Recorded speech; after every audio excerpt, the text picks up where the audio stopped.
Xin chào 500 anh em, chào mừng anh em đã quay trở lại với Anime Wiki. One for All hay còn được gọi là một cho tất cả là một Kosei kết hợp từ hai siêu năng lực tích tụ sức mạnh và chuyển siêu năng lực của bản thân sang cho người khác. Theo đó, qua mỗi đời chủ nhân, sức mạnh của One for All sẽ càng tăng thêm. Và trải qua chiều dài lịch sử, Kosei này đã được trao cho 8 người, Deku chính là chủ nhân đời thứ 9. Cho đến thời điểm hiện tại, Deku cũng là người duy nhất được biết đến là có thể sử dụng được các quick của những người tiền nhiệm. Đó là tập hợp những năng lực độc lập được Bakugo đánh giá là không quá mạnh, thậm chí có thể gọi là phế. Nhưng trong tay Deku thì mọi năng lực đều trở thành một vũ khí vô cùng mạnh mẽ. Và ngày hôm nay anh em hãy cùng Anime Wiki săm soi về những quick đó và cùng nhau trả lời câu hỏi liệu Deku đang sử dụng chúng như thế nào nhé. Ngoài ra, nếu anh em nào có nhu cầu mua phụ kiện điện thoại như tai nghe, ốp lưng, cáp sạc các thứ, đừng quên ghé qua ủng hộ shop phụ kiện điện thoại của Anime Wiki, bảo hành từ 6 tháng đến 1 năm, giá cước học sinh nhưng chất lượng thì bao phụ huynh đó nhé. Link shop ở phần bình luận và mô tả đó nha anh em.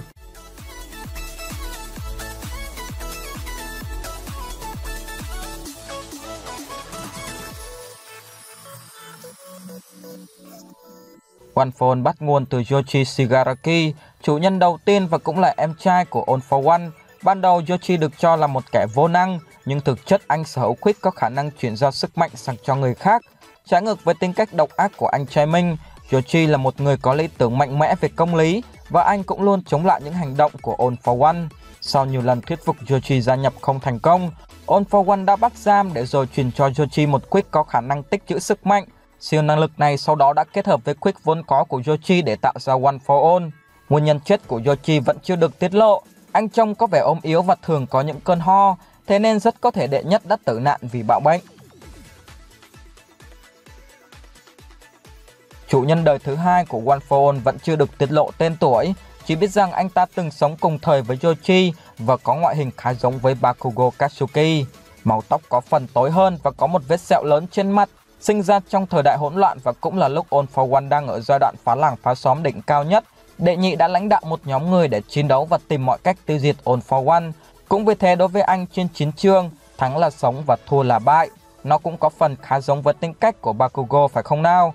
Cũng từ đó giả thuyết đệ nhị chính là Bakugo phiên bản phức timeline đã xuất hiện.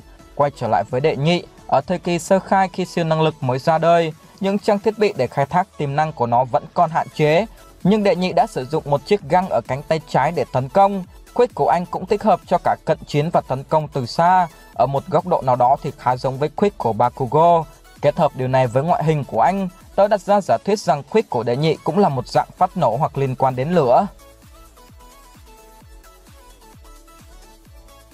Cũng như đệ nhị, sức mạnh và cả tên thật của đệ tam vẫn chưa được tiết lộ. Chỉ biết rằng đệ tam có thân hình cao lớn hơn hẳn nếu so với những người xung quanh. Trước đây anh ta đã cùng với đệ nhị nổi dậy chống lại All for One và cũng là người đi theo đệ nhị đột nhập vào nơi giam giữ đệ nhất Yoshi.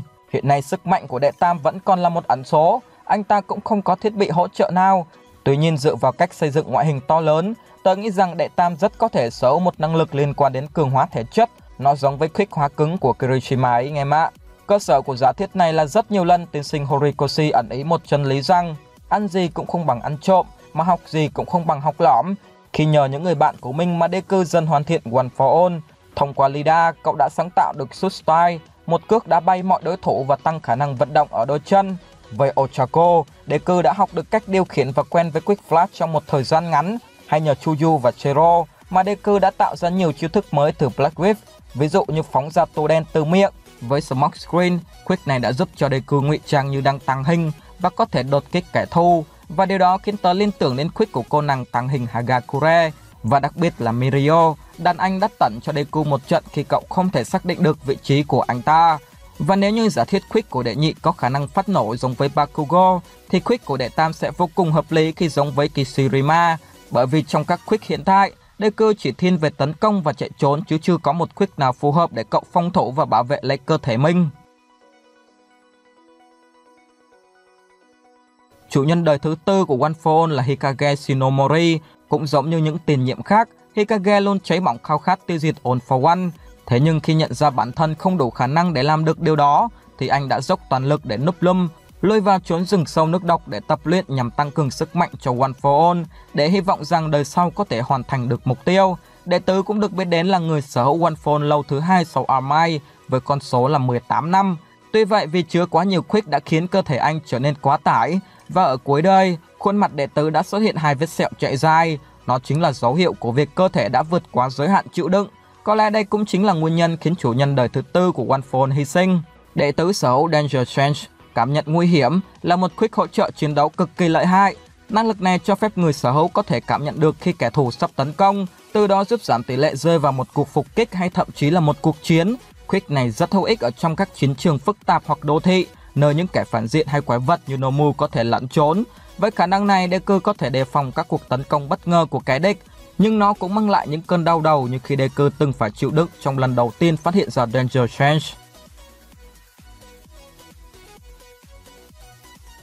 Chủ nhân đời thứ 5 của One for All là Daigoro Banjo. Từ đời của anh thì All for One đã bắt đầu truy lùng giáo giết người sở hữu One for All. Daigoro sau 2 lần chiến đấu với hắn ta đã chuyển ra sức mạnh cho En và bị All for One giết chết ngay sau đó. Năng lực của Daigoro là Black Whip, cho phép anh tạo ra những tua đen trên cơ thể để tấn công và tăng khả năng cơ động trong trận chiến. Nó khá là giống với tơ của người nhện phải không nào? Black Whip cũng có khả năng bám vào các vật thể, khả năng kéo dài theo ý muốn giúp cho người sở hữu có thể xoay người sang xung quanh. Người sở hữu năng lực này cũng có thể giữ một đồ vật, cứu người hoặc khống chế kẻ địch, qua đó mang lại những lợi thế nhất định trong trận chiến. Nhược điểm của năng lực này là rất dễ mất kiểm soát và có thể gây nên những mối hiểm họa khó lường, tiêu biểu là cảnh Deku lần đầu thức tỉnh nó.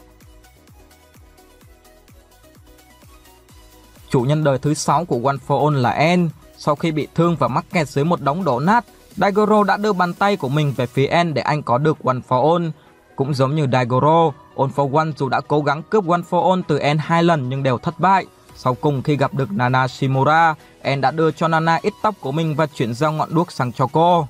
Quick mà En sở hữu là Smoke Screen, khá giống với Smoke Quick. Tuy nhiên Smoke Screen chỉ có tác dụng che giấu bản thân và giảm tầm nhìn, chứ không có tác dụng phụ đối với mắt của mục tiêu. Quick này rất có hiệu quả trong việc chạy trốn lẫn tấn công bất ngờ kẻ thù, nhưng nó cũng là một con dao hai lưỡi khi nếu giải phóng quá nhiều khói, tầm nhìn của người sở hữu cũng sẽ bị hạn chế và bị tấn công ngược lại. Chủ nhân đời thứ 7 của One for All là Nana Shimura, và cô cũng là con bướm duy nhất giữa bầy chim của dàn chủ nhân One for All. Phong cách chiến đấu của Nana được nhận định là tương tự như Gran Torino, một anh hùng thiên về cận chiến. Nana sở hữu Quick Flash cho phép cô bay và lơ lửng trên không theo ý muốn. Với nó, người sở hữu cực kỳ cơ động trong chiến đấu, đặc biệt là đối diện với những kẻ thù không biết bay thì Flash sẽ có lợi thế rất nhiều. Ngoài ra, Flash kết hợp với cảm nhận nguy hiểm của đệ tứ sẽ rất hữu ích trong việc cứu người và khảo sát địa hình để phát hiện kẻ thù. Cho đến hiện tại, One for All được Choji đánh giá là đã nở rộ sức mạnh, và Izuku là người kế nhiệm thứ 9 cũng như rất có thể sẽ là người cuối cùng sở hữu nó. Cậu cũng có thể khai thác sử dụng được 4 Quick từ những người tiền nhiệm. Chúng ta từng thấy vì gánh nặng Quick này mà đệ tứ đã phải đi bán muối, thế nên nó cũng là con dao hai lưỡi với Deku. Cũng vì vậy mà đệ lục từng nói tương lai của Deku có lẽ sẽ rất khó khăn, thế nhưng cậu không hề chiến đấu một mình. Hiện tại Deku đang được những người tiền nhiệm trước đó hướng dẫn từng năng lực để giúp cậu có thể sử dụng thành thạo chúng. Như với cảm nhận nguy hiểm của Hikage, thì lúc ban đầu khi Deku dùng nó với Dabi, đầu cậu đã có những cơn đau nhói. Thế nhưng giờ đây Deku đã phát huy tốt năng lực này trong trận chiến với Muscula, và cơn đau đầu ấy đã không còn được nhắc đến nữa. Còn với Smoke Screen của En, trong trận chiến với Muscula, do không thể kiểm soát được năng lực đó mà cậu đã phóng ra nhiều khói, bao trùm cả cơ thể và che mất tầm nhìn. Thế nhưng cậu đã nhanh chóng sử dụng Flash của Nana để có thể bay lên và quan sát kỹ hơn. Với Black Whip, Deku đã có thể điều khiển cảm xúc để tránh trường hợp mất kiểm soát. Trước đây Deku từng có thể chỉ sử dụng nó được trong 1 giây, nhưng bây giờ cậu đã có thể di chuyển như người nhện giữa các tòa nhà để cứu người, hoặc thậm chí là sử dụng nó để tấn công Tomura Shigaraki. Khi bị chấn thương và không thể sử dụng tay hay chân, cậu vẫn có thể phóng nó ra từ miệng của mình, thứ vẫn được Deku học cách sử dụng từ Froppy. Cho đến chapter mới nhất, Deku đã có thể sử dụng Quick này rất nhiều lần, thậm chí có lúc còn nổi bật hơn cả One for All. Điều đó chứng tỏ rằng Black Whip đã trở thành một phần không thể thiếu đối với cậu. Vẫn còn 2 Quick nữa mà Deku có thể sở hữu.